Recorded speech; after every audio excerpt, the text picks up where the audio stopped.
প্রথমে আগুন, তারপর জল, তারপর অন্ধকার। এইভাবেই তো যে কোনো জন্ম প্রক্রিয়ার শুরু।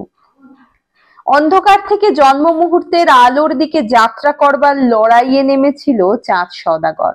সে জন্ম দিতে চেয়েছিল অন্ধকারের রাজত্বহীন এক নবীন ভবিষ্যৎকে, কিন্তু সে যাত্রা তার বিফলে যায়। সবাই তার দিকে আঙুল তুলে বলে যে এক অহংকারী পুরুষ, পরাজিত, যন্ত্রণা কাতর, দরিদ্র বীর এই আঙুলগুলোর সামনে আর দাঁড়াতে পারে না।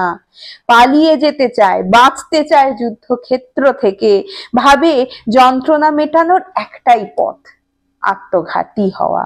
বলে অসৎ পথে পুজো করার চেয়ে বাঁচার একটাই রাস্তা, আত্মহনন। নিরাশাতে ভুগতে থাকা বিফল পুরুষ চাঁদ সওদাগরের মুখে হয়তো এরকম কথা সত্যি মানায়, একটা মোটিভ কোথাও পাওয়া যায়। অথচ আশ্চর্যের বিষয় হলো এই চাঁদ শেষ পর্যন্ত কিন্তু থেকেই যায় পৃথিবীর জঞ্জাল সরানোর জন্য, নতুন পৃথিবী গড়বার জন্য।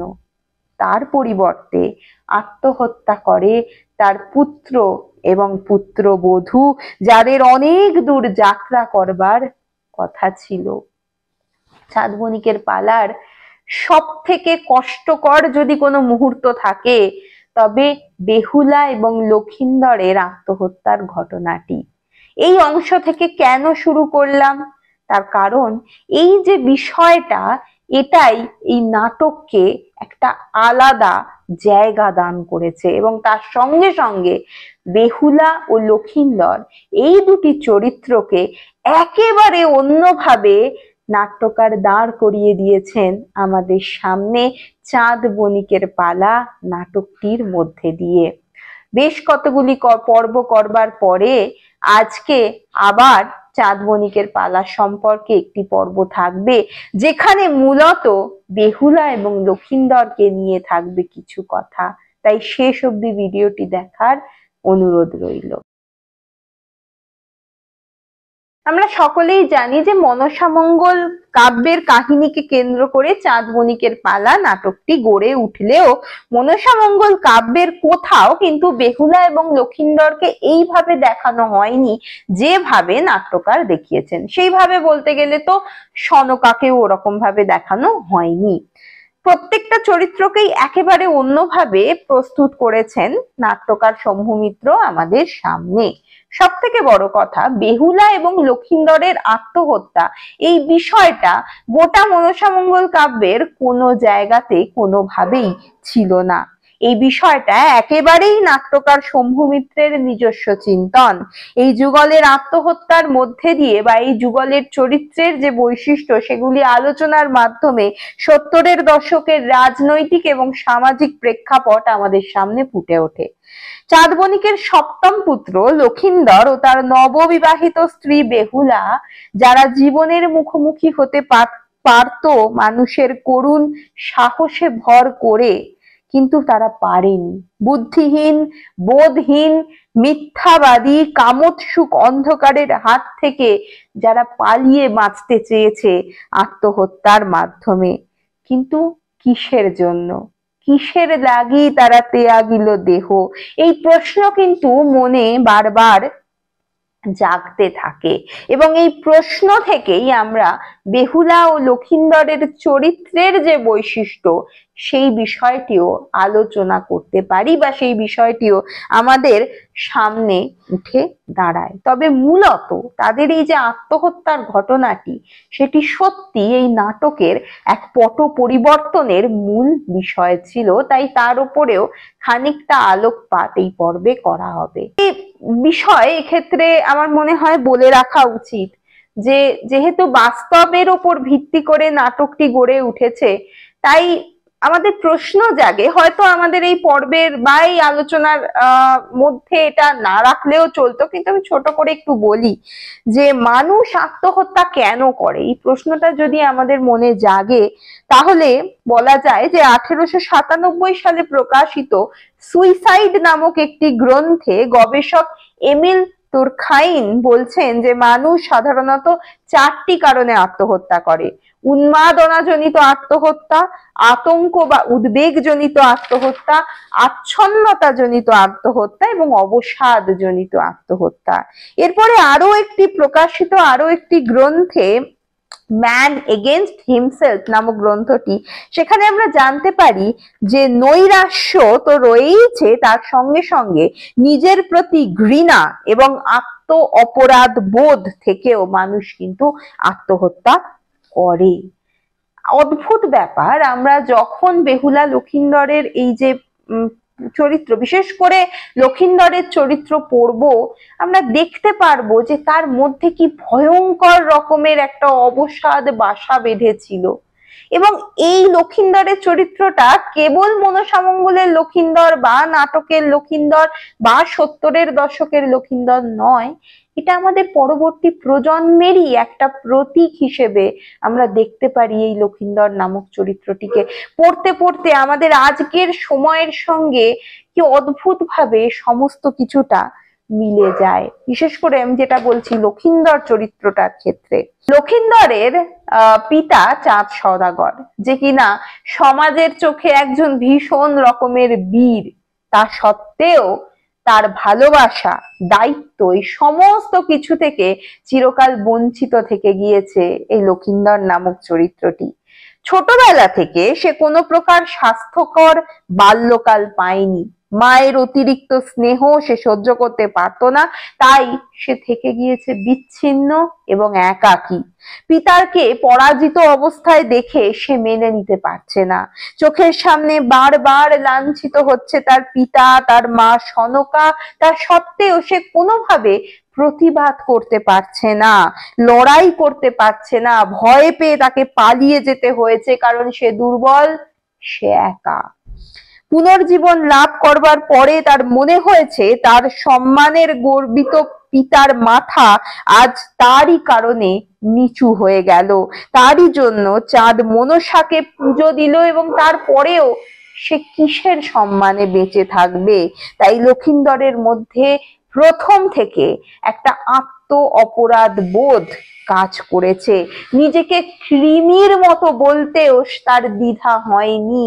অর্থাৎ আমরা বুঝতে পারছি তার মধ্যে একটা অসম্ভব পরিমাণে ঘৃণা, নিজের প্রতি ঘৃণা কাজ করেছে। এই চরিত্রটার মধ্যে পজিটিভনেস খুব কমই রয়েছে। আমরা আসলে 70-এর দশকে যে সমস্ত যুবকরা ওই সময়কালটায় মেতে উঠেছিল, তারই প্রতিচ্ছবি হিসেবে লক্ষিন্দরকে নাট্যকার এখানে তুলে ধরার চেষ্টা করেছেন। যে এই সময়ের মানুষের, মানে সেই সময়ের যে তরুণ তরুণী, তাদের মাথার মধ্যে এক অদ্ভুত বিষাদ নেমে এসেছিল পৃথিবীর প্রতি, যেটা আজকের সমাজ আবার দেখতে পাচ্ছে। সেই বিষাদগ্রস্ততাই তাদের চালিত করছে। লক্ষিন্দরের চরিত্র ওইভাবেই চালিত হয়েছে। বেহুলার মধ্যে লক্ষিন্দর কিন্তু প্রেম খুঁজেছিল, ভালোবাসতে চেয়েছিল তাকে আমৃত্যু, স্বপ্ন দেখেছিল তাদের জীবনে 7টি তারার জল ঝরে পড়ে জীবন মুক্ত ঝুরি হবে। তাও তাদের এই নতুন জীবন কিন্তু সূচনাতেই বাধা পেল। স্বামী হয়ে বেহুলার পরিণতিকে সে ঠেকাতে পারলো না, রক্ষা করতে পারলো না সমাজের আদিমতম ক্ষয়, কামনা, বাসনার নোংরা দৃষ্টি থেকে। একজন স্বামী বা প্রেমিকের কাছে এর থেকে বড় আত্মদংশনের আর কিছু হতে পারে না। তার মধ্যে, তার চরিত্রের মধ্যে এই যে হোপলেসনেস, এই বিষয়টা তাকে দূরে ঠেলে নিয়ে গিয়েছে। লক্ষিন্দর চরিত্রটা আমি আগেই বললাম স্বাধীনতা পরবর্তী অবক্ষয়িত সমাজের যুব প্রতিনিধি। এর সঙ্গে 70-এর দশকের সেই সব যুবক যুবতীদের মিল পাই যারা নতুন সমাজ গড়তে চেয়েছিল, নতুন দেশ গড়তে চেয়েছিল, কিন্তু পারেনি। সেই হতাশা থেকে তাদের মধ্যে এক বিষাদ বোধ কাজ করেছিল। তারা এই অন্ধকারের ভারতবর্ষ চায়নি। সে মনে করেছিল তাদের এই ইতিহাসটাই খারাপ, তার নিজের বাবাই পরিচয়হীন কতগুলি প্রতিক্রিয়ার সমষ্টি। সে চেয়েছে ইতিহাসকে হয় উপড়ে ফেলতে হবে, না হলে দূরে সরে চলে যেতে হবে। বেহুলাকে লক্ষিন্দর তার জন্মভূমিকে চেনাচ্ছে কিভাবে দেখুন, নিষ্ঠুর বিভৎস নগরী, নিজের জীবনটাকেও সে ঠিক মতো ভাবে চিনতে পারেনি কে আমি, কেন আমি, সেই এক প্রশ্ন কিন্তু তারও মাথার মধ্যে ঘোরাফেরা করেছে, সেই চরম দ্বন্দ্ব ঘোরাফেরা করেছে। চাঁদের দিকে আঙুল তুলে সে প্রশ্ন করেছে, কেন তোমরা সন্তানের জন্ম দাও, কেন এই হেন কুৎসিত জগতে আমাদের আনো? এ যেন চরম অভিমানের প্রশ্ন। শক্তি চট্টোপাধ্যায়ের এক বিখ্যাত কবিতা রয়েছে যার নাম জরাসন্ধ। সেখানে জরাসন্ধ তার মায়ের দিকে তাকিয়ে বলছে, আমাকে তুই আনলি কেন, ফিরিয়ে নে।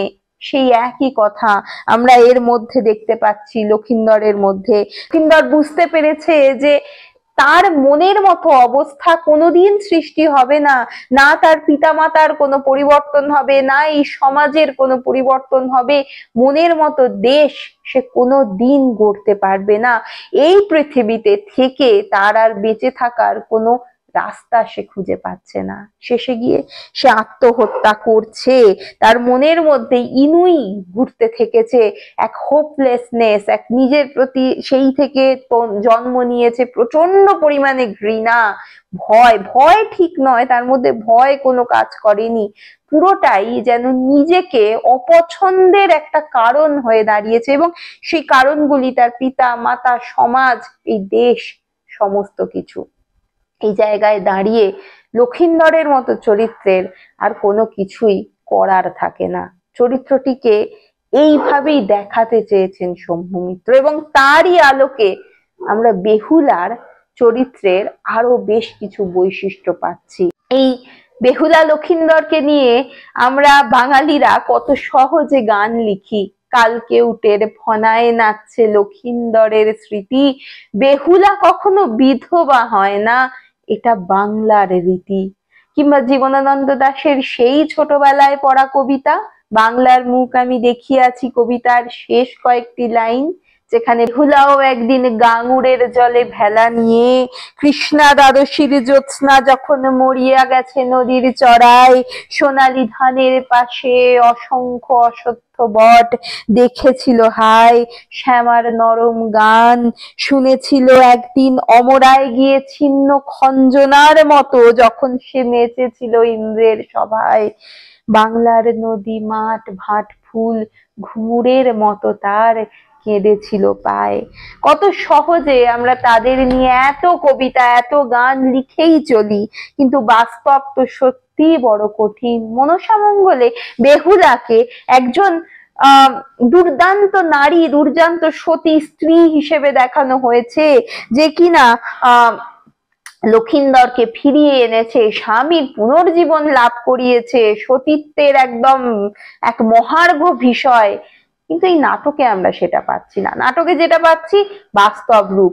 বেহুলার সঙ্গে লক্ষিন্দরের বিবাহ হচ্ছে, মোহের বিস্তার করে লক্ষিন্দরকে বাঁধানোর চেষ্টা করছে সনকা তাকে দিয়ে। সাঁতালি চূড়ায় সাতী নক্ষত্রের জল দেখে জীবনের মুখোমুখি হতে চাওয়া বেহুলা লক্ষিন্দরের কিন্তু বন্ধু হতে চেয়েছিল, তাকে সে আটকাতে চায়নি। শাশুড়ির কথায় সে বলেছিল যে এই কাজ তো সঠিক নয়, আমি কেন তাকে বাঁধবো। সেই বন্ধুত্বের খাতিরেই এমন তীব্র অপমান তাকে সহ্য করতে হয়েছে। শ্বশুর বাড়ির লোক সেটি মেনে নেয়নি, বলেছে যে সেই নাকি আসলে তার স্বামীকে হত্যা করেছে কাল নাগিনীর রূপে। কিন্তু তারপর সে তার সেই স্বামীকেই ফেরত এনেছে অন্য রকম ভাবে। সে কথা মনসামঙ্গল বলে না, কোনো কবি বলেন না, কোনো গায়ক বলেন না, সে কথা বলেন শম্ভু মিত্র। তিনি পরিষ্কার ভাবে বুঝিয়ে দেন যে কলার মান্দাসে ভেসে যাওয়া যে বেহুলা গিয়েছিল সে বেহুলা আর ফেরত আসেনি।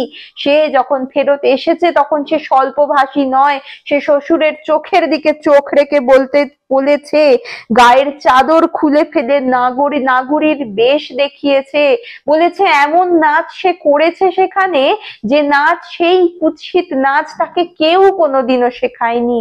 সে নিজেও জানে না কোথা থেকে সে এমন শক্তি পেয়েছে।